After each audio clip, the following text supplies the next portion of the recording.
Hello વિદ્યાર્થી મિત્રો, આપણે ચેપ્ટર 9 ની અંદર લાસ્ટ લેક્ચરમાં ચર્ચા કરી પ્રતિબળ અને વિકૃતિ વિશે. હવે આપણે ઈ પ્રતિબળ અને વિકૃતિને ઝડપથી એક વખત તાજા કરી લઈએ અને એના આધારે એક આ ચેપ્ટરનો ખૂબ મહત્વનો અગત્યનો ટોપિક શરૂ કરવા જઈ રહ્યા છીએ. એટલે મેક શ્યોર કે બધા ખૂબ જ કેરફુલી ધ્યાન આપશો. આપણે જોઈએ ભાઈ કે આપણે જોયા પ્રતિબળના અને વિકૃતિના પ્રકાર. તો કે વિકૃતિના કેટલા પ્રકાર પડ્યા હતા ભાઈ? આપણે 3 પ્રકાર પડ્યા હતા. વિકૃતિના 3 પ્રકાર. એમાંથી સૌથી પહેલી પ્રતાન વિકૃતિ અથવા તો સંગત વિકૃતિ અથવા તો લંબાઈ વિકૃતિ અથવા તો કણાવ વિકૃતિ અથવા તો દાબીય વિકૃતિ. આના તો ઘણા બધા નામ હતા જ. એની પછી બીજી વિકૃતિને આપણે નામ આપ્યું હતું કદ વિકૃતિ ભાઈ. અને પછી ત્રીજી વિકૃતિ હતી ઈ હતી આકાર વિકૃતિ. આ બધાના સૂત્રો જે છે એ રિયલ આપણને ખબર હોવા જોઈએ. વિકૃતિનું એક નોર્મલ સૂત્ર. કયું સૂત્ર? પરિમાણમાં થતો ફેરફાર અને છેદમાં મૂળ પરિમાણ. તો પ્રતાન વિકૃતિ શું સૂચવે છે? લંબાઈની વિકૃતિ. તો લંબાઈની વિકૃતિ મતલબ એને એપ્સિલોન l વડે દેખાડતા હતા. તો એપ્સિલોન l શું થશે? Delta l upon l. અને કદ વિકૃતિ મતલબ epsilon v delta v by v થતું હતું. અને એવી જ રીતે આકાર વિકૃતિ એપ્સિલોન s થતું હતું આપણે x upon h અથવા તો એને થીટા પણ કહેતા હતા. અને લાસ્ટ લેક્ચર ની અંદર આપણે ચર્ચા કરી હતી પ્રતિબળની. તો કે ભાઈ પ્રતિબળ કોને કહેતા હતા? કે ધાતુના કે સળિયાના એકમ આડછેદ દીઠ ઉદ્ભવતું પુનઃસ્થાપક બળ, જેને આપણે શું કીધું હતું? પ્રતિબળ. તો પ્રતિબળના 3 પ્રકાર પડ્યા હતા. કયા કયા? તો કે સૌથી પહેલું પ્રતિબળ કયું? પ્રતાન પ્રતિબળ. બીજું કયું પ્રતિબળ હતું? કદ પ્રતિબળ અથવા તો બલ્ક પ્રતિબળ પણ કહેવામાં આવશે. કદ પ્રતિબળ. અને પછી છેલ્લે ત્રીજું કયું? આકાર પ્રતિબળ આપણે મેળવ્યું હતું. હવે આ બધાના સૂત્રો છે આપણને ખબર છે કે પ્રતાન પ્રતિબળ મતલબ શું થતું હતું? Sigma l f upon k થતું હતું. પણ અહીંયા f l થશે. કેમ કે ઈ બળ કયું બળ કીધું હતું? આડછેદને લંબ રૂપે લાગતું બળ કીધું હતું ને. તો કદ પ્રતિબળ મતલબ સિગ્મા v ફાઇનલી આપણને પ્રેશર p મળતું હતું. પણ મેં કીધું હતું કે કદ પ્રતિબળ અને દબાણ બંને સમાન છે. નહીં ભલે પારિમાણિક રીતે સમાન ભૌતિક રાશિ છે એમ કહેવાય, પરંતુ ખરેખર બંનેનો મીનિંગ છે એ કેવો થાય છે? અલગ થાય છે. કદ પ્રતિબળ છે એ માત્ર આડછેદને લંબ રૂપે લાગતું ફોર્સ છે. અને જ્યારે પ્રેશર છે એ શું છે? પૃષ્ઠના દરેક બિંદુને લંબ રૂપે લાગતું બળ છે, જેને આપણે પ્રેશર દબાણ p કહીએ છીએ. અને પછી ફાઇનલી આકાર પ્રતિબળની અંદર આપણે જેને કહેતા હતા સિગ્મા s. તો સિગ્મા s શું થશે? fs અથવા તો ft upon a, જ્યાં t શું છે? સ્પર્શીય ફોર્સ. બરોબર? એટલી વસ્તુ ક્લિયર કરી. હવે આજે આપણને આટલી તો ખબર પડી ગઈ કે જ્યારે કોઈ ધાતુને હું ખેંચું છું તો એનામાં વિકૃતિનું પ્રમાણ કેટલું ઉત્પન્ન થશે. જો એનામાં પ્રતિબળનું મૂલ્ય વધારે હશે તો વિકૃતિનું મૂલ્ય ઓછું ઉત્પન્ન થશે. સિમ્પલ વાત છે. તો હવે જે આજે એક નિયમ ભણવાનો છે એ નિયમ છે હૂકનો નિયમ. હવે આ જે હૂકનો નિયમ છે ને એ તમારે એન્ડ ઓફ ધ ચેપ્ટર સુધી તમને સાથ આપશે. જેમ આપણે 3 પ્રકારની વિકૃતિ ભણ્યા, એના ઉપરથી 3 પ્રકારના પ્રતિબળ ભણ્યા. હવે એના ઉપરથી જ 3 પ્રકારના સ્થિતિસ્થાપકતા અંક ભણવાના છે. હવે સ્થિતિસ્થાપકતા કોને કહેવાય છે એની શરૂઆતના લેક્ચરમાં આપણે વાત કરી કે જ્યારે કોઈ પદાર્થને હું ખેંચું છું અથવા એની લંબાઈમાં વધારો કરું છું તો એ લંબાઈના વધારા બાદ જ્યારે એની ઉપરથી બાહ્ય બળ દૂર કરવામાં આવે ત્યારે પદાર્થ પોતાની મૂળ સ્થિતિમાં પાછો આવવાની ટ્રાય કરશે કે નહીં? તો કેટલા પ્રમાણમાં મૂળ સ્થિતિમાં પાછો આવશે એ શેની પર આધાર રાખે છે? પદાર્થની જાળ ઉપર. મતલબ કે પદાર્થ પાસે કંઈક એવો સ્થિતિસ્થાપકતાનો ગુણધર્મ છે. તો દરેક પદાર્થનો સ્થિતિસ્થાપકતાનો ગુણધર્મ સરખો નહીં હોય. જો રબર છે તો એનો સ્થિતિસ્થાપકતાનો ગુણધર્મ ખૂબ વધારે છે. કેમ કે એને તમે જેવું મૂકશો એટલે તરત પાછો પોતાની મૂળ સ્થિતિમાં આવી જશે. પણ લોખંડનો સળિયો કે કોઈ તાર લઈ લો, એ તારની તમે લંબાઈમાં વધારો કરશો તો એ કઈ રબરની જેમ ઝડપથી પોતાની મૂળ સ્થિતિમાં પાછો આવશે નહીં, અથવા તો સંપૂર્ણપણે પાછો પણ ન આવે. એના આધારે આપણે 3 સ્થિતિસ્થાપકતા ભણ્યા હતા ભાઈ. સંપૂર્ણ સ્થિતિસ્થાપક, સંપૂર્ણ અસ્થિતિસ્થાપક અને અંશતઃ સ્થિતિસ્થાપક. બરોબર. તો હૂકનો નિયમ છે ઈ આ જુદા જુદા ત્રણ સ્થિતિસ્થાપકતાના અંક ઉપર આધાર રાખે છે. હવે ઈ વસ્તુ કેમ સમજવી એના માટે એક વસ્તુ ધ્યાન રાખવાની કે માનો કે આ વસ્તુને હું ખૂબ ખેંચું છું, સ્ટ્રેચ આપું છું, લંબાઈમાં વધારો થયો. હવે હું બહારથી લાગતું ફોર્સ જે વિરૂપક બળ છે, કેમ કે મારા લંબાઈમાં વધારો થઈ ગયો મતલબ હું ઉત્પન્ન થઈ ગયું કહેવાય, વિરૂપણ ઉત્પન્ન થઈ ગયું કહેવાય, વિરૂપણ ઉત્પન્ન થઈ ગયું છે એટલે હું બહારનું બળ વિરૂપક બળ છે એ દૂર કરી દઉં છું. તો હવે પદાર્થના પોતાના સ્થિતિસ્થાપકતાના ગુણધર્મના આધારે એની લંબાઈમાં કંઈક ઘટાડો થતો જશે, મતલબ પોતાની મૂળ સ્થિતિમાં પાછો આવતો જશે. તો આ પદાર્થની પોતાની મૂળ સ્થિતિમાં પાછા આવવાની ઘટનાને અથવા તો પોતાની મૂળ સ્થિતિમાં પાછા આવવાના ગુણધર્મને એની સ્થિતિસ્થાપકતા કહેવાય. અને દરેક પદાર્થની સ્થિતિસ્થાપકતા જુદી જુદી હોય એટલે એ દરેક પદાર્થની સ્થિતિસ્થાપકતા દર્શાવતા અંકને એનો સ્થિતિસ્થાપકતા અંક કહેવાય. તો હૂકે શું કીધું ભાઈ?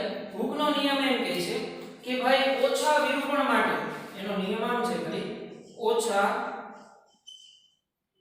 વિરૂપણ માટે પ્રતિબળ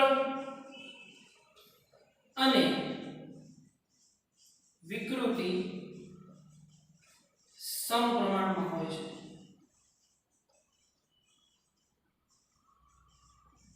જો ખાસ મેન્શન કરજો, ઓછા વિરૂપણ માટે મતલબ ઓછી વિકૃતિ માટે પ્રતિબળ અને વિકૃતિ બંને એકબીજાના સમપ્રમાણમાં હોય. હવે પ્રતિબળ અને વિકૃતિ એકબીજાના સમપ્રમાણમાં હોય એટલે હું લખી શકું કે હૂકના નિયમ ઉપરથી કે સિગ્મા પ્રોપોર્શનલ ટુ એપ્સિલોન થાય કે નહીં? પ્રતિબળ મતલબ સિગ્મા, વિકૃતિ મતલબ એપ્સિલોન. હું કેવું કીધું કે ઓછું વિરૂપણ મતલબ જેની અંદર વિકૃતિ ઓછી ઉત્પન્ન થતી હોય. હવે એની પણ એક લિમિટ બાંધેલી છે કે 1% કરતા ઓછી વિકૃતિ ઉત્પન્ન થતી હોય એના માટે હૂકનો નિયમ લાગુ પાડી શકાય. 1% કરતા વધારે વિકૃતિ ઉત્પન્ન થતી હોય તો ત્યાં હૂકનો નિયમ લાગુ પાડી શકાય નહીં. ક્લિયર? તો સિગ્મા પ્રોપોર્શનલ ટુ એપ્સિલોન. હવે સમપ્રમાણતાનો અચળાંક સમપ્રમાણતાનો સાઇન દૂર કરું તો sigma is equal to k epsilon થશે. જ્યાં k શું છે? k ને કહેવાશે એનો સ્થિતિસ્થાપકતા અંક કહેવામાં આવશે. શું કહેવામાં આવશે? k ને એનો સ્થિતિસ્થાપકતા અંક. હવે તમે આની પરથી એક વસ્તુ સમજી ગયા કે k ઇઝ ઇક્વલ ટુ થાય તમારે સિગ્મા અપોન એપ્સિલોન. તો આની પરથી એટલું સમજાઈ જાય ભાઈ કે જેની વિકૃતિ વધારે હશે એનો સ્થિતિસ્થાપકતા અંકનું મૂલ્ય ઓછું હશે. તો એ વાત તો સમજી જાય. આમાં બહુ બધી વિકૃતિ ઉત્પન્ન થતી હોય મતલબ ખૂબ લંબાઈમાં ખાલી નાના રસ્તા વડે ખૂબ વધારે પડતી વિકૃતિ ઉત્પન્ન થઈ જતી હોય તો એનો સ્થિતિસ્થાપકતા અંક છે એ કેવો છે? ઓછો છે એમ કે મતલબ એનામાં પ્રતિબળનું મૂલ્ય ઓછું છે એમ કે. તો તમે k સિગ્મા અપોન એપ્સિલોન છે આરામથી મેળવી શકો. હવે k નો એકમ શું થશે ભાઈ? તમે અહીંયા એક નાનકડા મસ્ત બોક્સમાં લખીએ તો કે k નો એકમ શું થશે? k નો એકમ થશે જો એપ્સિલોન છે, એપ્સિલોન તો એકમ રહિત રાશિ છે ભાઈ.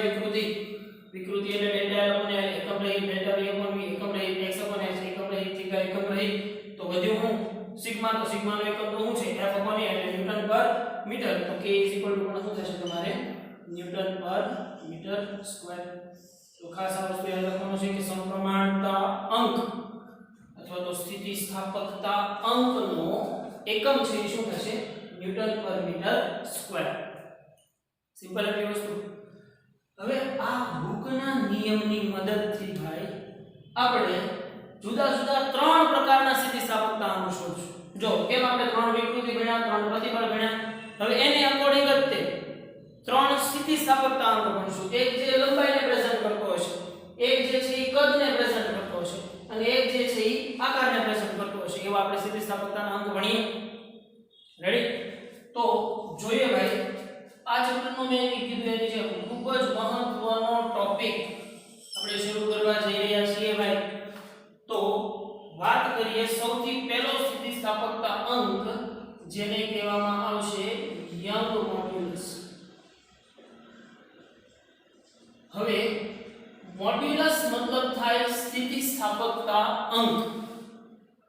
સ્થિતિસ્થાપકતા અંકને અંગ્રેજીમાં કહેવામાં આવે છે મોડ્યુલસ. બરાબર? તો યંગ મોડ્યુલસ શું કામ નામ પાડવામાં આવ્યું? કેમ કે ભાઈ આ યંગ નામના વૈજ્ઞાનિકે પ્રયોગ કરી અને લંબાઈમાં થતા ફેરફાર અને લંબાઈમાં ઉદ્ભવતી વિકૃતિ અને પ્રતિબળના આધારે મેળવેલો સ્થિતિસ્થાપકતા અંક છે, એટલા માટે એનું નામ રાખી દીધું યંગ મોડ્યુલસ. અચ્છા, હવે યંગ મોડ્યુલસની અંદર એક્ઝેક્ટ એનો પ્રયોગ શું છે ને એ આપણે સમજીએ. માનો કે કોઈ ઉપરની ધાર સાથે અથવા તો છત સાથે બાંધેલા બે તાર જે સમાન ત્રિજ્યાના અને સમાન લંબાઈ ધરાવતા તાર છે એવું લખો. હવે આ તારમાં છે ને મેં એક અહીંયા સ્કેલ મૂકી દીધી છે. અહીંયા એક નાનકડી અમથી સ્કેલ મૂકી દીધી છે. આ તારને હું નામ આપી દઉં તાર A, અને આ તારના છેડે જે કે વજન લગાડેલું છે, આ કોઈ m વજન લગાડેલું છે, કોઈ m દળનું વજન લગાડેલું છે, બરોબર. હવે બીજો એક તાર એની જ બાજુમાં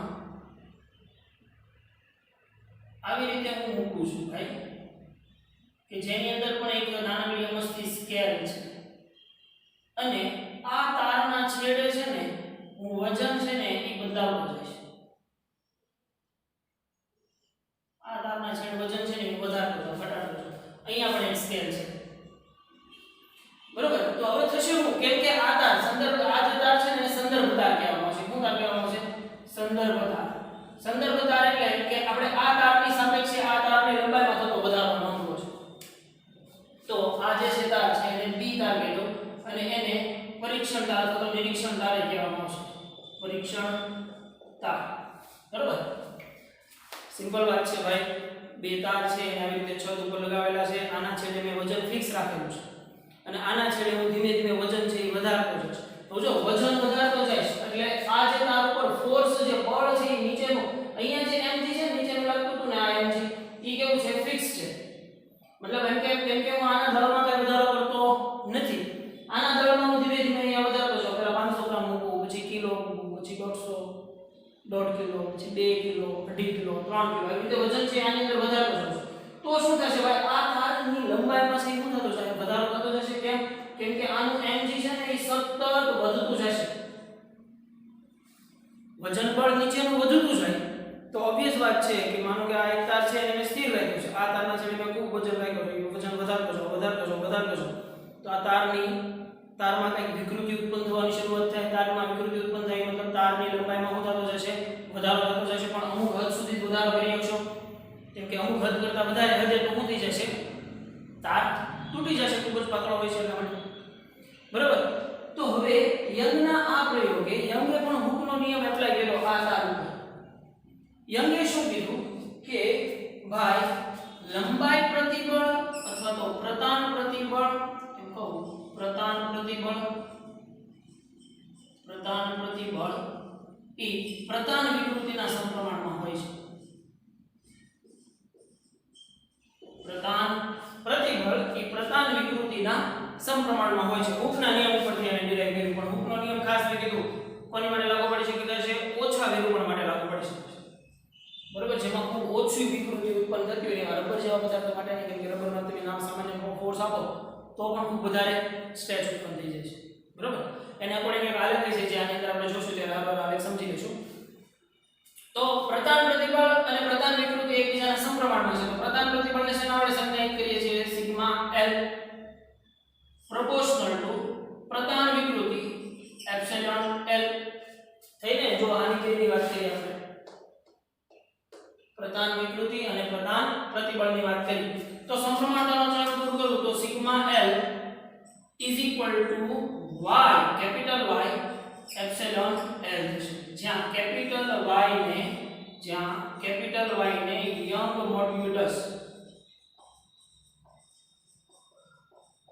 મોડ્યુલસ કહેવામાં આવે છે. તો young modulus y is equal to શું થશે? Sigma L upon epsilon L થાય કે નહીં? તો જુઓ છોકરા, અહીંયા તમે થોડું મસ્ત ધ્યાન આપો કે યંગ મોડ્યુલસ, તો જો એને સાદી ભાષામાં કેવું હોય ને તો પ્રતાન સ્થિતિસ્થાપકતા અંક, સંગત સ્થિતિસ્થાપકતા અંક, લંબાઈ સ્થિતિસ્થાપકતા અંક, તણાવ સ્થિતિસ્થાપકતા અંક કહી શકાય, બરાબર ને? કેમ કે આ પ્રતાનના ઘણા બધા નામો છે, તો એના આધારે એના મોડ્યુલસ છે, તો એના મોડ્યુલસના ઘણા બધા નામો હોય ને, ઓબ્વિયસ વાત છે. તો હવે આપણે આ સૂત્રની છે ને તારવણી તરફ જઈએ તો કે મને ખબર છે sigma L is equal to શું થશે ભાઈ? Sigma L is equal to F upon A થશે. પણ F બરાબર અહીંયા ફોર્સ કેટલું છે?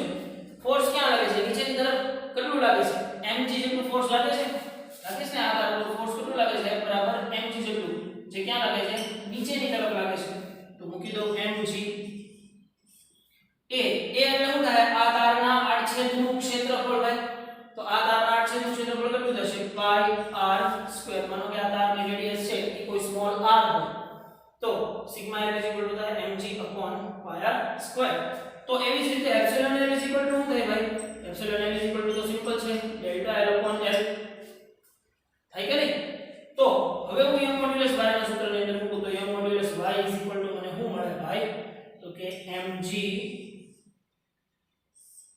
અંશનો છેદમાં જશે પાઈ r સ્ક્વેર છેદમાં ડેલ્ટા l અપોન l એટલે છેદનો છેદ અંશમાં તો તમને આ સમીકરણ છે એ કંઈક આવું મળે mgl પાઈ r square into delta l તો આ થઈ ગયું તમારા યંગ મોડ્યુલસનું સમીકરણ હવે આ યંગ મોડ્યુલસ છે ઈ શેની ઉપર આધાર રાખે છે ઈ આપણે જાણી લઈએ કેમ કે ભાઈ તમે સમજી ગયા કે મોડ્યુલસ સ્થિતિસ્થાપકતા અંક જ છે લંબાઈમાં સ્થિતિસ્થાપકતા અંક તો ખાસ યાદ રાખવાનું કે યંગ મોડ્યુલસ છે ને ઈ આધાર રાખશે પદાર્થની જાત ઉપર આધાર રાખશે મતલબ કે જો આ એક તાર સ્ટીલનો લઉં છું બીજો એક તાર સ્ટીલનો લઉં છું બરોબર જો સમાન રેડિયસ ના હોય સમાન ત્રિજ્યા ના હોય સમાન લંબાઈ ના હોય તો એનો યંગ મોડ્યુલસ છે કેવો થશે સમાન થશે એમ કહેવાશે કેમ કે બંનેના દ્રવ્યની જાત કેવી છે સરખી છે પણ માનો કે એક સ્ટીલનો તાર લઉં છું અને બીજો એક કોપરનો તાર લઉં છું તો બંનેનો યંગ મોડ્યુલસ છે સરખો થયો છે એમ કહેવાશે નહીં કેમ કે આ કઈ દ્રવ્યની જાત અલગ છે આની કઈ દ્રવ્યની જાત અલગ છે મતલબ યંગ મોડ્યુલસ ક્યારે ચેન્જ થશે ભાઈ જો દ્રવ્યની પદાર્થની જાત ચેન્જ થશે તો ચેન્જ થશે મતલબ રબરનો અને લોખંડનો યંગ મોડ્યુલસ સરખો છે એમ કહેવાશે નહીં સ્ટીલનો અને કોપરનો યંગ મોડ્યુલસ સરખો છે એમ કહેવાશે નહીં મતલબ કે યંગ મોડ્યુલસ ક્યારે ચેન્જ થતો જશે ભાઈ જેવો પદાર્થની જાત ચેન્જ થાય તો યંગ મોડ્યુલસ ચેન્જ થયો તેમ કહેવાશે સિમ્પલ ભાઈ તો યંગ મોડ્યુલસ શેની ઉપર આધાર રાખશે પદાર્થની જાત ઉપર આ વસ્તુ ખાસ સરખી રીતે સમજી લેવાની છે છોકરાઓ બરાબર એવી જરૂર પડે તો લખી લેવાનું કેમ કે તમારા ચેપ્ટરનો 30 થી 40% પોર્શન છે ને આની ઉપરથી દાખલાઓ આપણે ગણીશું કેમ કે યંગ મોડ્યુલસ સમજાઈ ગયો લંબાઈ પ્રતાપનું સમજાઈ ગયું તો કદ આરામથી સમજાય છે અને આકારનું આરામથી સમજાય છે ક્લિયર તો આપણે એને સ્લાઇડની મદદથી જોઈ લઈએ ભાઈ સૌથી પહેલા હુકનો નિયમ રોબર્ટ હુકે પ્રાયોગિક રીતે દર્શાવ્યું કે નાના વિરૂપણ માટે પ્રતિબળ અને વિકૃતિ એકબીજાના સમપ્રમાણમાં હોય છે જો એને હું ચોખવટ કરી નાનું વિરૂપણ મતલબ ઓછી વિકૃતિ માટે પ્રતિબળ અને વિકૃતિ બંને એકબીજાના સમપ્રમાણમાં હોય છે આ હુકના નિયમ તરીકે ઓળખાય છે અને પ્રતિબળ પ્રપોર્શનલ ટુ વિકૃતિ તો પ્રતિબળ બરાબર અચળ ગુણ્યા વિકૃતિ અચળ હવે અચળાંક કયો લાગશે કે ને આપણે શું કીધું તો સ્થિતિસ્થાપકતા અંક તો સિગ્મા k એપ્સિલોન માં k સ્થિતિસ્થાપકતા અંક તરીકે ઓળખાય છે જેનો એકમ ન્યૂટન પર મીટર સ્ક્વેર અથવા તો પાસ્કલ પણ કહેવાય ન્યૂટન પર મીટર સ્ક્વેર પાસ્કલ પણ કહેવાય ને ભાઈ અને હુકનો નિયમ આનુભવિક નિયમ છે માટે મોટા ભાગના દ્રવ્યો માટે લગભગ 1% વિકૃતિ માટે સાચો છે જ્યાં સુધી ઈ દ્રવ્યમાં 1% વિકૃતિ ઉત્પન્ન થતી છે ને ત્યાં સુધી આ નિયમ સાચો છે પણ ત્યાં સુધી શું કામ સાચો છે ને એ વસ્તુ હમણાં આગળ આપણે આલેખની અંદર જોઈએ રબર જેવા પદાર્થો માટે આવો રેખીય સંબંધ મળતો નથી કેમ કે રબરની અંદર તો તમને ખબર છે ખૂબ જ ઓછું બળ આપો ત્યાં વિકૃતિ વધારે ઉત્પન્ન થઈ જાય છે ને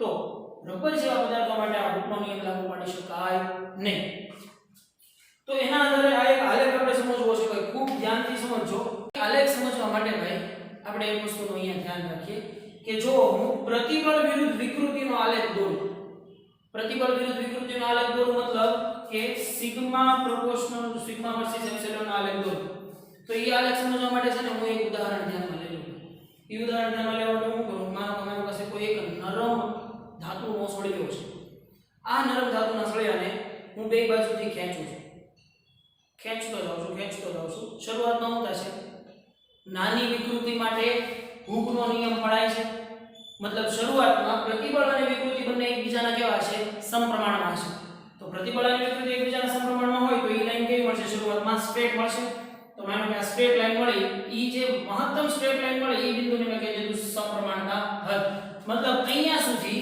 સમપ્રમાણતા હદ સુધી સિગ્મા પ્રોપોર્શનલ ટુ એપ્સિલોન નું પાલન થશે. બરોબર 1% વિકૃતિ ઉત્પન્ન થઈ ગઈ. ચાલો હવે હું કરું છું કે એમાં હજી ખૂબ વધારે બળ આપતો જાઉં છું. તો એક સમય એવો આવશે ને કે બી બિંદુ જેને આપણે એની સ્થિતિસ્થાપકતા હદ કહીએ છીએ.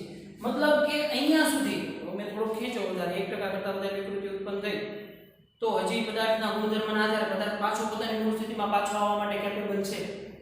તો જ્યાં સુધી પદાર્થ પોતાની મૂળ સ્થિતિમાં પાછો આવવા માટે કેપેબલ હોય એને કહેવાય છે એની સ્થિતિસ્થાપકતા હદ. મતલબ ત્યાં સુધી પદાર્થ પોતાની મૂળ સ્થિતિમાં પાછો આવી શકે. જ્યાં સુધી પદાર્થ પોતાની મૂળ સ્થિતિમાં પાછો આવી શકે એને કહેવાય એની સ્થિતિસ્થાપકતા હદ. મતલબ એટલા પ્રતિબળ અને એટલી વિકૃતિ એ પદાર્થ પોતાની મૂળ સ્થિતિમાં પાછો આવી શકે. પણ હજી હું વધારે ખૂબ જળની જેમ બળ લગાડ્યા જ જાઉં છું તો પાછી કઈ વિકૃતિ ઉત્પન્ન થશે અને સડનલી એક પોઈન્ટ એવો આવશે કે જ્યારે ધાતુમાં સડનલી ખૂબ વધારે વિકૃતિ ઉત્પન્ન થવા માંડે.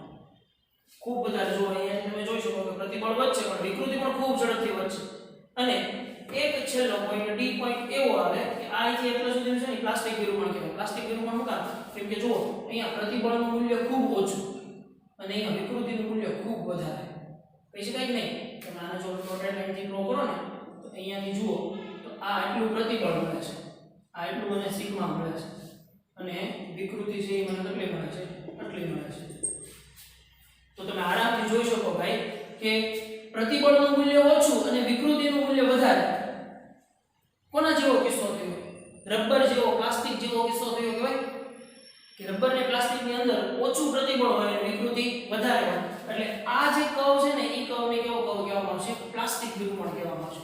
ઈ વિકૃતિને, ઈ વિરૂપણને કેવું વિરૂપણ કહેવામાં આવશે? પ્લાસ્ટિક વિરૂપણ. કેમ કે ત્યાં પ્રતિબળનું મૂલ્ય ઓછું છે અને એની સાપેક્ષે વિકૃતિનું મૂલ્ય ખૂબ વધારે મોટું છે. બરાબર? તો ડી બિંદુ સુધી પ્લાસ્ટિક વિરૂપણ કહેવામાં આવશે. તો સી થી ડી સુધીનું જે છે ને એને પ્લાસ્ટિક વિરૂપણ કહેવામાં આવશે. ટૂંકા સમયે યાદ રાખવાનું છે. પણ હજી વધારે હું બળ આપું છું. પ્લાસ્ટિક વિરૂપણ ઉત્પન્ન થઈ ગયું મતલબ મારો પદાર્થ છે ને રબરની જેમ ખૂબ લાંબો થઈ ગયો. પણ રબરની જેમ ખૂબ લાંબો થઈ ગયો ને હજી વધારે ફોર્સ આપું છું તો શું થશે? પ્રતિબળનું મૂલ્ય ઘટતું જશે. એક સમય એવો આવશે કે ફ્રેક્ચર પોઈન્ટ મતલબ પદાર્થ જે છે એ તમારો તૂટી જશે. જેને એનું ફ્રેક્ચર પોઈન્ટ કહેવામાં આવે છે. મતલબ હું ખેંચું છું પ્લાસ્ટિક વિરૂપણ થઈ ગયું, ખૂબ વધારે ખેંચું છું તો સડનલી એક જગ્યાએ શું થઈ જાય? પદાર્થ જે છે એ તમારો ક્રેક થઈ જશે, બ્રેક થઈ જશે, ફ્રેક્ચર થઈ જશે. તો ઈ બિંદુને એને શું કહેવામાં આવશે? ફ્રેક્ચર પોઈન્ટ કહેવામાં આવશે.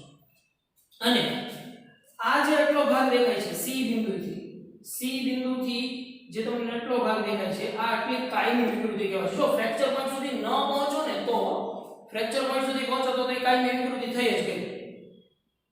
બરોબર ને? પણ ફ્રેક્ચર પોઈન્ટ સુધી ન પહોંચો અને હજી હું ખેંચતો જાઉં છું ફ્રેક્ચર પોઈન્ટ હજી મારે એને તોડવો નથી પણ આટલી હદ સુધી લંબાઈમાં વિકૃતિ ઉત્પન્ન કરી દેવી છે કે પદાર્થ પોતાની મૂળ સ્થિતિમાં પાછો આવે નહીં. મૂળ સ્થિતિમાં પદાર્થ પાછો ન આવે મતલબ એની અંદર કાયમી વિકૃતિ ઉત્પન્ન થઈ ગઈ તેમ કહેવાય.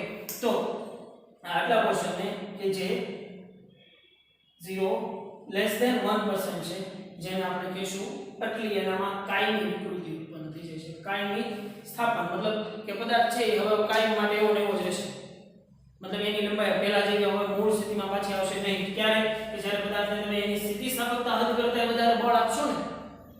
સ્થિતિસ્થાપકતા હદ સુધી ઈચ્છો કે પદાર્થ પોતાની મૂળ સ્થિતિમાં પાછો આવ્યો છે પણ સ્થિતિસ્થાપકતા હદ કરતા વધારે ફોર્સ આપશો તો શું થશે? પદાર્થ પોતાની મૂળ સ્થિતિમાં પાછો આવી શકશે નહીં. મતલબ એની અંદર કાંઈક કાયમી સ્થાપન, કાંઈક કાયમી વિકૃતિ રહી જશે.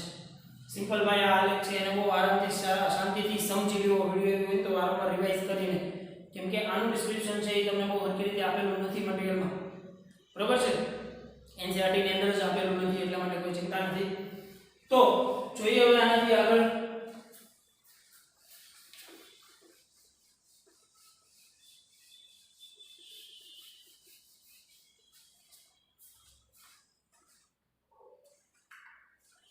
જોઈએ આપણે યંગ મોડ્યુલસ. આપણે જાણીએ છીએ કે નાની વિકૃતિ માટે પ્રતિબળ અને વિકૃતિ એકબીજાના સમપ્રમાણમાં હોય છે. જો પ્રતિબળ અને વિકૃતિ તરીકે પ્રતાન પ્રતિબળ અને પ્રતાન વિકૃતિ લેવામાં આવે, પ્રતાન પ્રતિબળ અને પ્રતાન વિકૃતિ લેવામાં આવે તો sigma L y epsilon L થશે. જ્યાં y છે શું છે? Young modulus. અહીં સ્થિતિસ્થાપકતા અંક y એ યંગ મોડ્યુલસ તરીકે ઓળખાય છે. યંગનો પ્રયોગ એક સંદર્ભ તાર, બીજો પરીક્ષણ તાર. આ તારના છેડે લગાડેલું વજન કેવું રાખવાનું? ફિક્સ રાખવાનું. અહીંયાનું વજન છે સતત વધારતું જોવાનું. તો શું થશે પરિણામે? પરીક્ષણ તારની અંદર લંબાઈમાં શું થશે? વધારો થશે. જે લંબાઈનો વધારો થાય છે ઈ લંબાઈમાં થતો વધારો તમારા યંગ મોડ્યુલસ ઉપર કેમ ડિપેન્ડ કરે છે ઈ આપણે જોઈએ. તો કે તાર A સંદર્ભ તાર અને તાર B પરીક્ષણ તાર કહેવામાં આવે છે. તાર A ના છેડે લગાવેલ હૂક સાથે નિયત દળ લટકાવવામાં આવે છે. મતલબ A ઉપર છે એ ફિક્સ દળ લગાડવામાં આવે છે. જ્યારે B ઉપર છે એ સતત દળનું મૂલ્ય છે શું થવાનું છે? વધારતું જવાનું છે. તો પરીક્ષણ તાર B ના છેડે રહેલા હૂક સાથે જુદા જુદા દળ એમ લટકાવીને પરિણામે મળતા જુદા જુદા તણાવ બળ mg ને અનુરૂપ લંબાઈમાં થતો વધારો ડેલ્ટા L તેના સાથે રહેલા વર્નિયર સ્કેલની મદદથી માપવામાં આવે છે. આઈ હોપ કે તમે વર્નિયરના પ્રેક્ટિકલ સીરીઝ જોયા હશે. બરાબર? તો વર્નિયર સ્કેલ કોને કહેવાય, વર્નિયર શું છે ઈ તમે સમજી ગયા છો થિયોરેટિકલી અને પ્રેક્ટિકલી પણ. તો સિગ્મા L શું થશે? F તણાવ બળના છેદમાં ક્ષેત્રફળ. F તણાવ બળ કેટલું થશે? mg જેટલું. આ તારના છેડે તણાવ બળ કેટલું ઉત્પન્ન થાય છે? mg જેટલું. એ તારના છેદનું ક્ષેત્રફળ એપ્સિલોન L ડેલ્ટા L કોને મૂકો સમીકરણમાં. તો y mgl /r² delta L જે આપણે અહીંયા ડિરાઈવ કરી ચૂક્યા છીએ.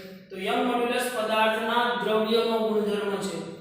યંગ મોડ્યુલસ નો ગુણધર્મ છે પદાર્થના દ્રવ્યનો ગુણધર્મ. મતલબ કે જો એક જ ટાઈપની ધાતુ હશે તો એની ચાહે લંબાઈમાં વધારો કરો ચાહે ત્રિજ્યામાં વધારો ઘટાડો કરો તો એના યંગ મોડ્યુલસમાં કાંઈ વધારો ઘટાડો થશે નહીં. એનું યંગ મોડ્યુલસ માત્ર શેની પર આધાર રાખે છે? પદાર્થની જાત ઉપર. ખાસ યાદ રાખવાનું છે છોકરાઓ. ઈના ઇચ તારની લંબાઈમાં કે પહોળાઈમાં કે ત્રિજ્યામાં કે ક્ષેત્રફળમાં ગમે એમાં વધારો ઘટાડો કરશો ને તો એનો યંગ મોડ્યુલસ છે એ ચેન્જ થશે નહીં. મોટાભાગના પદાર્થો માટે પ્રતાન પ્રતિબળ અને દાબીય પ્રતિબળ માટે યંગ મોડ્યુલસનું મૂલ્ય સમાન મળે છે. આપણે ખબર છે પ્રતાન પ્રતિબળ આપણે કોને કીધું?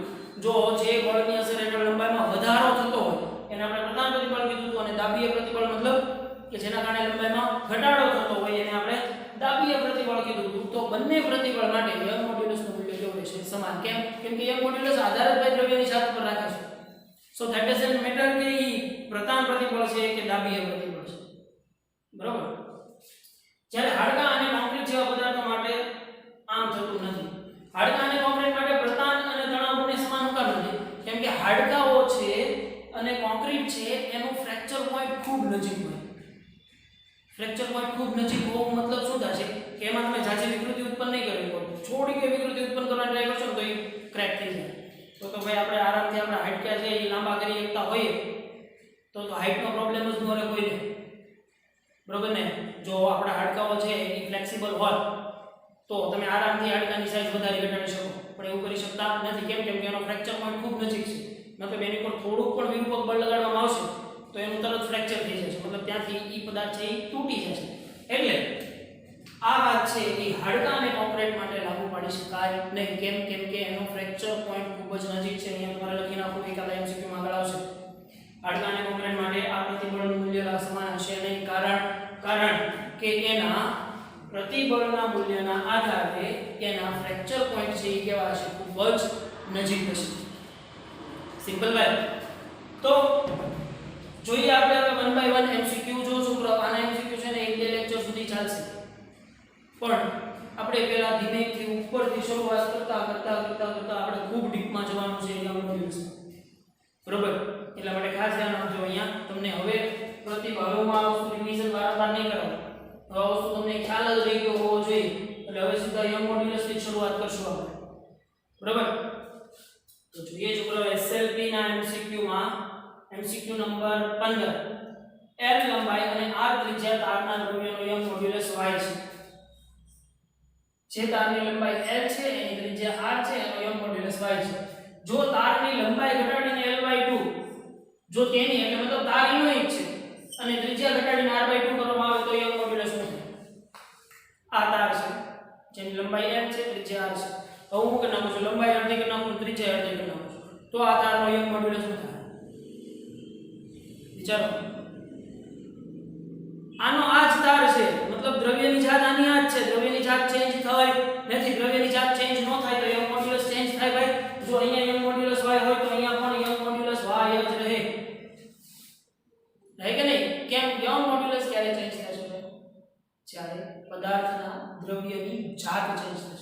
તમને અહીંયા કીધું છે કે જો તેની લંબાઈ મતલબ એના ઈ જ તારની લંબાઈમાં અને ત્રિજ્યામાં ઘટાડો કરો. તમે કીધું હમણાં એની છે લંબાઈમાં ત્રિજ્યામાં ગમે એટલો ઘટાડો કરો, જો તાર દ્રવ્યની જાત એની હશે તો એનો યંગ મોડ્યુલસ છે ચેન્જ થશે નહીં. કેમ કે યંગ મોડ્યુલસ છે ઉપર આધાર રાખે છે પદાર્થની જાત પર. સિમ્પલ ભાઈ. તો એનાથી આગળ વધીએ આપણે. Level 1 A MCQ with solution માં કે 10 ની 6 -6 મીટર સ્ક્વેર જેટલું આડછેદનું ક્ષેત્રફળ ધરાવતું, મતલબ આ તમને શું કીધું છે આડછેદનું ક્ષેત્રફળ A, તારને 100 ન્યૂટન પ્રતાન બળ કીધું છે. જો એટલે આમાં આપી દીધેલું છે સિગ્મા આપી દીધેલું છે. તો તેની લંબાઈમાં 1% નો વધારો કરવામાં આવે છે. લંબાઈમાં 1% નો વધારો મતલબ ડેલ્ટા L/L નો પર્સન્ટેજ આપેલું છે, તો એનો યંગ મોડ્યુલસ શોધો. હવે જુઓ ભાઈ, તો તમે જો પ્રતાન બળ કીધું છે, પણ મેં અહીંયા હું શેની સંજ્ઞા લખી નાખી, જુઓ પ્રતિબળની સંજ્ઞા લખી નાખી. એટલે ક્યારે પ્રતાન શબ્દ આવે એટલે આપણે તરત સિગ્મા તરફ ભાગી જઈએ, પણ ખરેખર પ્રતાન બળ છે, પ્રતિબળ નથી. એટલે આ બળ તમને આપેલું છે એ કયું છે? બળ F જ આપેલું છે. તો હવે યંગ મોડ્યુલસ y શોધવાનું કહે છે ભાઈ. તો સિમ્પલ મારી પાસે તો સૂત્ર છે તે યંગ મોડ્યુલસ y શું થાય? Sigma L upon epsilon L. તો સિગ્મા L તો શું થશે? F upon A upon epsilon L. હવે જોજો F upon A epsilon L પણ આપેલા છે મને ડેલ્ટા L/L, પણ આ આખું આપી દીધેલું છે ને એટલે મારે એને ઉપર લઈ જવાની કોઈ જરૂર નથી. પણ એના પર્સન્ટેજ આપેલા છે 1% આપેલા છે એટલે એને ભાગ્યા 100 થશે કે નહીં? તો y શું થઈ જશે ભાઈ? F બરાબર કેટલા છે? 100 ન્યૂટન. 100 ન્યૂટન એટલે 10 ની 2 ઘાત લખી શકાય કે નહીં? અને A બરાબર કેટલી છે? A બરાબર છે 10 ની -6 ગુણ્યા ડેલ્ટા L 1% 1/100 એટલે 10⁻². 1/100 એટલે 10⁻². તો તમે જુઓ અહીંયા માઈનસ કેટલી થશે? 8 થશે. તો y 10⁻² ડિવાઇડ બાય 6 ને 2 8 એટલે 10 ની -8 ઉપર જશે એટલે +8 એટલે y તમને મળી જશે 10 ની +10 પાસ્કલ અથવા ન્યૂટન પર મીટર સ્ક્વેર. આ તો સમજાણું ને 10 ની -2 કેમ આવ્યું ભાઈ? કેમ કે મને આપી દીધેલો છે ડેલ્ટા L/L 1% આવેલું છે, તો એનું મૂલ્યમાં કરવું હોય તો 1/100. તો 1/100 એટલે હું આમ લખી દઉં 10 ની -2. તો ડેલ્ટા L/L મને શું મળશે? 10 ની -2. ખબર પડી જાય ને આરામથી? તો આન્સર શું આવશે આપણો? ઓપ્શન સી 10 ની 10 ક્લિયર? તો હવે એનાથી આપણે આગળ વધીએ. તો જોઈએ ભાઈ SLP નો 28મો દાખલો. આની અંદર ખાસ છે ને એકમોમાં ધ્યાન રાખવાનું છે. એક તારને 1 kg/mm² જેટલું પ્રતિબળ લગાડેલું છે. જો પ્રતિબળ કીધું એટલે હવે આ તમને શું આપી દીધેલું છે? સિગ્મા આપી દીધેલું છે, બરોબર? પણ આનો એકમ જોવો જોઈએ, તમને વિચિત્ર લાગશે. પ્રતિબળનો એકમ શું છે? ન્યૂટન/મીટર સ્ક્વેર છે, પણ આ તો તમે સમજો તો kg/મીટર સ્ક્વેર જેવું છે. એટલે ડોન્ટ વરી અબાઉટ ધીસ. અને આપણે સોલ્વ કરીએ હમણાં આગળ જરા. જો તારના સ્થિતિસ્થાપકતા અંક 10 dyne/semi² હોય, સ્થિતિસ્થાપકતા અંક મતલબ એનો યંગ મોડ્યુલસ y આપી દીધેલો છે, તો લંબાઈમાં થતો પ્રતિશત વધારો મતલબ ડેલ્ટા L/L એનો પર્સન્ટેજ પૂછે છે. તો સૌથી પહેલા તો જુઓ તમને સિગ્મા આપેલો છે, તો સિગ્મા તમને આમ કીધું છે 1 kg/mm². હવે મારે ખરેખર અહીંયા શું આવવું જોઈએ? અહીંયા શું આવવું જોઈએ? ન્યૂટન/મીટર² આવવું જોઈએ ને? મારે અહીંયા ન્યૂટન/મીટર² આવવું જોઈએ. તો એ કેટલા ન્યૂટન/મીટર² થશે? એ કેમ ખબર પડશે? તો કે જોવો જોઈએ, પહેલા તો અહીંયા ન્યૂટન લાવવું હોય તો હું શું કરું? F બરાબર તમે નોર્મલી સમજો ને, F બરાબર શું થાય છે? ma થાય છે. F બરાબર ma મતલબ kg * મીટર/સેકન્ડ² થાય કે નહીં? તો અહીંયા જો હું આ સમીકરણને ગુરુત્વ પ્રવેગ g વડે ગુણી નાખું, ગુરુત્વ પ્રવેગ g નું મૂલ્ય શું છે? 9.8 છે. તો 1 ગુણ્યા 9.8 કરું તો હવે અહીંયા જો થઈ ગયું મારે એકમ શું થયો? kg * મીટર સેકન્ડ માઈનસ 2 પર મીટર મીટરની મિલીમીટર સ્ક્વેર. તો હવે જો આના બરાબર શું થશે? આના બરાબર શું થશે? f બરાબર kg એટલે આના બરાબર ન્યૂટન થાય કે નહીં? f નો એકમ. તો આના બરાબર ન્યૂટન લખી નાખો. ચાલો તો થઈ ગયું 1 * 9.8 એટલે 9.8 થશે. તો 9.8 ન્યૂટન પર મિલીમીટર સ્ક્વેર છે. પણ હજી આ મિલીમીટર સ્ક્વેર છે અને મારે મીટર સ્ક્વેર જોતું છે. તો મિલી એટલે 10 ની -3 પણ મિલીમીટર નો સ્ક્વેર છે એટલે 10 ની -3 નો સ્ક્વેર એટલે કેટલી થઈ જશે? તમારે આમ થશે સિગ્મા = 9.8 ભાગ્યા 10 ની -3 પણ એનો સ્ક્વેર. તો હવે આ થઈ ગયું તમારું ન્યૂટન પર મીટર સ્ક્વેર થઈ ગયું. તો સિગ્મા = કેટલા થશે? 9.8 10 ની 3 અને 2 એટલે કેટલી છે? 3 દુ 6 ઘાતની ઘાત 9 સરવાળો થાય, સોરી ઘાતની ઘાત 9 ગુણાકાર થાય ને. તો 3 દુ 6 -6 ઉપર જશે એટલે +6 ગુણ્યા 10 ની +6 ન્યૂટન પર મીટર સ્ક્વેર. તો હજી તો આ તમને સિગ્મા મળ્યો. પછી યંગ મોડ્યુલસ y છે ઈ પાછો શું કઈ વિચિત્ર એકમમાં છે, ડાય ઉપર સેમી સ્ક્વેર છે. ઈ પણ ન્યૂટન પ્રતિ મીટર સ્ક્વેરમાં ફેરવવો પડશે. તો તમે ચેપ્ટર નંબર 2 ની અંદર ભણી ગયા ભાઈ એકમોની ફેરબદલી. તો 1 ડાય = કેટલા થશે? 10 ની 5 જેટલા થશે કે નહીં? તો ચેપ્ટર નંબર 2 માં તમે શીખી ગયા કે ડાઇન છે એ શું છે? બળનો CGS એકમ છે. જ્યારે ન્યૂટન છે એ શું છે? બળનો MKS એકમ છે. તો તમને એવું ખબર પડી જાય કે 1 ડાઇન = 10⁻⁵ ન્યૂટન થશે. બરાબર? તો હું મૂકું છું તો યંગ મોડ્યુલસ y = 10 ની 10 ગુણ્યા 10 ની ન્યૂટનમાંથી સોરી ડાઇનમાંથી મારે ન્યૂટનમાં જવું છે 10 ની -5 તો છેદમાં પણ સેન્ટીમીટર સ્ક્વેર છે. સેન્ટીમીટર સ્ક્વેરને આપણે શેમાં ફેરવવાનું છે? મીટર સ્ક્વેરમાં. એટલે 10 ની -2 1 સેન્ટીમીટરને મીટરમાં ફેરવો એટલે 10 ની -2 પણ સેન્ટીમીટરનો સ્ક્વેર છે એટલે 10 ની -2 નો સ્ક્વેર. તો હવે આ થઈ ગયું ન્યૂટન પર મીટર સ્ક્વેર થઈ ગયું. તો જુઓ જોઈએ હવે અહીંયા શું કેટલું મળશે? y = -4 થશે. -4 ઉપર જશે એટલે +4 થશે. +4 -5 એટલે -1 વધશે. તો અહીંયા લખું તે એટલે તમને કન્ફ્યુઝન ન થાય. 10 ની -5 છેદમાં 10 ની -4 -4 ઉપર જશે એટલે +4 અહીંયા વધશે કેટલી? -1 -1 + 10 તો y = મળશે 10 ની 9 ઘાત ન્યૂટન પર મીટર સ્ક્વેર. તો એટલું તમને સિમ્પલ મળી ગયું ભાઈ. y મળી ગયો છે. હવે તમારું શું છે? લંબાઈમાં તો પ્રતિશત વધારો મતલબ ΔL/L. તમારી પાસે સૂત્ર છે યંગ મોડ્યુલસ y = શું થાય ભાઈ? σl/εl. તો εl શું થાય? σl/y. તો εl શું થાય છે? ΔL/L σl/y.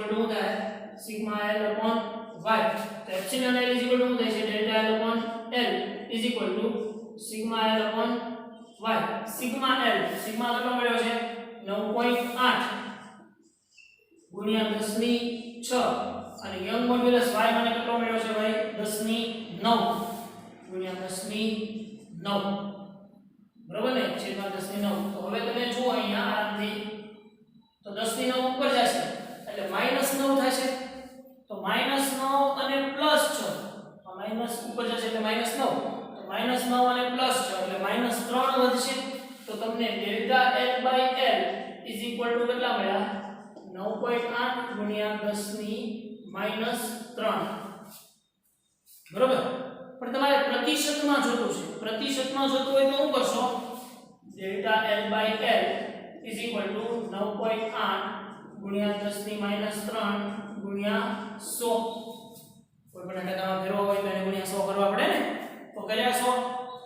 તો હવે જુઓ જોઈએ મને શું મળશે? ΔL/L in a percentage is equal to 0.98. મળે કે ન મળે ભાઈ? તમે જુઓ આ 10 થી +2 -3 એટલે -1 વધી તો -1 નો પોઈન્ટ આ બાજુ ખસેડો તો ΔL/L કેટલા મળશે? 0.98% મળશે. સમજાય છે કે નહીં ભાઈ? થોડા એકમોની ફેરબદલી છે એ તમે ચેપ્ટર નંબર 2 ને અકોર્ડિંગ હવે તમને આવડવું જોઈએ. તમને ખૂબ સારી રીતે ભણાવવામાં આવ્યું છે. બરોબર. સૌથી પહેલા તો તમને આપેલી જે રાશિઓ હોય ને એના એકમો ચેક કરી લેવા. બધા એકમો આ CGS માં હોય તો બધા CGS માં લેવાના, જો MKS માં હોય તો બધા MKS માં લેવાના.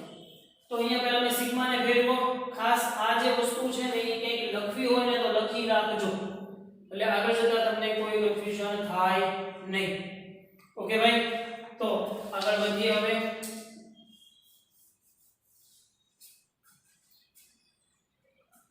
લેવલ 1 કે એનો 7મો દાખલો, સ્થિતિસ્થાપકતા અંક પારિમાણિક દ્રષ્ટિએ ખાલી જગ્યાને સમતુલ્ય છે. હવે પહેલા તો સ્થિતિસ્થાપકતા અંક એનું એકમ શું થાય છે? ન્યૂટન પર મીટર સ્ક્વેર થાય છે. થાય છે કે નહીં? તો ન્યૂટન પર મીટર સ્ક્વેર બીજા કોનો એકમ છે? જુઓ છો. બળ, તો કે બળનો એકમ તો શું છે? ન્યૂટન જ છે ખાલી. પ્રતિબળ, તો કે પ્રતિબળનો એકમ છે યસ ન્યૂટન પર મીટર સ્ક્વેર. વિકૃતિ, વિકૃતિનો તો એકમ જ નથી, કાંઈ એકમ રહી રહેશે છે. અને એક પણ નહીં, કેમ કે જો પ્રતિબળનો એકમ છે એ પણ ન્યૂટન પર મીટર સ્ક્વેર થાય છે, અને સ્થિતિસ્થાપકતા અંક છે એનો એકમ પણ કયો થાય છે? ન્યૂટન પર મીટર સ્ક્વેર. મતલબ કે બંને પારિમાણિક દ્રષ્ટિએ કેવા હશે? સમાન હશે. કેવા છે? સમજાય જાય છે કે નહીં ભાઈ? સિમ્પલ વાત છે. આરામથી તમે પારિમાણિક સૂત્રો ભણી ગયા છો એટલે તમને આરામથી આવડી જાય એવું આવશે. તો આગળ વધીએ. દ્રઢ પદાર્થનો યંગ મોડ્યુલસ કેટલો? હવે પહેલા તો આટલું સમજો કે દ્રઢ પદાર્થ કેવો કોને? જડ જેવો. જડ જેવા પદાર્થને દ્રઢ પદાર્થ કહેવાય. તો જડ જેવા પદાર્થનો વિકૃતિ કઈ ઉત્પન્ન થાય નહીં. મતલબ જડ જેવા માણસ છે ને એ પોતાની રીતે એની મેન્ટાલિટી હોય એનાથી કાંઈ પણ કયો એને કઈ ફેર પડે નહીં. મતલબ એના માઇન્ડમાં કઈ વિચલન તમે ઉત્પન્ન કરી શકો નહીં. મતલબ દ્રઢ પદાર્થ મતલબ એવો પદાર્થ કે જેની અંદર વિકૃતિ ઉત્પન્ન ન કરી શકે. તો એનો મતલબ એમ થાય કે દ્રઢ પદાર્થ માટે એપ્સિલોન 0 થાય તો યંગ મોડ્યુલસ y શું થાય? તો કે y બરાબર તો આપણી પાસે છે સિગ્મા અપન એપ્સિલોન. તો જો તો દ્રઢ પદાર્થ માટે એપ્સિલોન 0 છે, તો અહીંયા એપ્સિલોન 0 મૂકો તો y શું મળશે? ઇન્ફાઇનાઇટ મળે. કોઈ પણના છેદમાં 0. જવાબ શું આવશે? અનંત આવશે. સમજાય છે ને? બહુ સિમ્પલ વસ્તુ છે ભાઈ. એની પછી સંપૂર્ણ પ્લાસ્ટિક પદાર્થ માટે યંગ મોડ્યુલસની કિંમત, સંપૂર્ણ પ્લાસ્ટિક, જો ખાસ સમજો, સંપૂર્ણ પ્લાસ્ટિક પદાર્થ છે ને એમાં વિકૃતિ ખૂબ વધારે ઉત્પન્ન થશે. તો જેનામાં વિકૃતિ ખૂબ ઉત્પન્ન થતી હોય એમાં પ્રતિબળ, પ્રતિબળ એટલે શું? બોલો, વિરોધ કરતું બળ. વિરોધ કરતું બળનું મૂલ્ય ઓછું હોય તો જ વિકૃતિ વધુ ઉત્પન્ન થાય ને ભાઈ. તો સંપૂર્ણ પ્લાસ્ટિક પદાર્થ માટે સિગ્મા 0 થાય. તો પાછું યંગ મોડ્યુલસ y શું છે? સિગ્મા અપન એપ્સિલોન છે. તો સિગ્મા 0 છે તો y શું થશે? 0 થશે. સમજાય છે કે નહીં? સંપૂર્ણ પ્લાસ્ટિક એટલે કેવું પ્લાસ્ટિક કે જેમાં ખૂબ વધારે વિકૃતિ ઉત્પન્ન થતી. જેમાં ખૂબ વધારે વિકૃતિ ઉત્પન્ન ક્યારે થાય? કે જ્યારે એમાં પ્રતિબળ મતલબ બહારના બળનો વિરોધ કરવાનો કેપેસિટી ન હોય. હું અહીં બેઠો, મને કોઈ પણ ગમે એક બાજુથી તરત ખેંચી જાય, ગમે તે બાજુ ખેંચી જાય, તો મતલબ મારામાં કાંઈ પ્રતિબળ જ નથી તો જ મારામાં વિકૃતિ ઉત્પન્ન કરાવી શકે ને. તો સિગ્મા 0 તો y સિગ્મા પર એપ્સિલોન, તો સિગ્મા 0 હોય તો y પણ શું થશે? 0 થશે. ક્લિયર ભાઈ એટલી વસ્તુ? તો આજના લેક્ચરની અંદર આપણે અહીંયા સુધી રાખીએ. આઈ હોપ કે તમને લોકોને યંગ મોડ્યુલસની અંદર ભાઈ હવે ખાસ કાંઈ તકલીફ થતી હોવી જોઈએ નહીં. તમે આનું વારંવાર રિવિઝન કરી અને ખૂબ સારી રીતે તૈયાર કરશો. કેમ કે આ જે કન્સેપ્ટ છે ને એ તો બહુ સામાન્ય કન્સેપ્ટ છે. હજી આપણે આના ચેપ્ટરના ખૂબ ડીપમાં જવાના છીએ. બરોબર છે? એટલે પ્લીઝ મેન્ટલી બી પ્રિપેર. કેમ કે સાયન્સ સ્ટ્રીમ આપણે હવે પસંદ કરી છે એટલે હવે મહેનત અને મગજ બંને કસી જ લેવાનું. ખૂબ સારી એવી તૈયારી કરશું આપણે. બરોબર છે? તો આજના લેક્ચરની અંદર અહીંયા સુધી રાખીએ. બાકી મળીએ નેક્સ્ટ લેક્ચરની અંદર. ઓકે?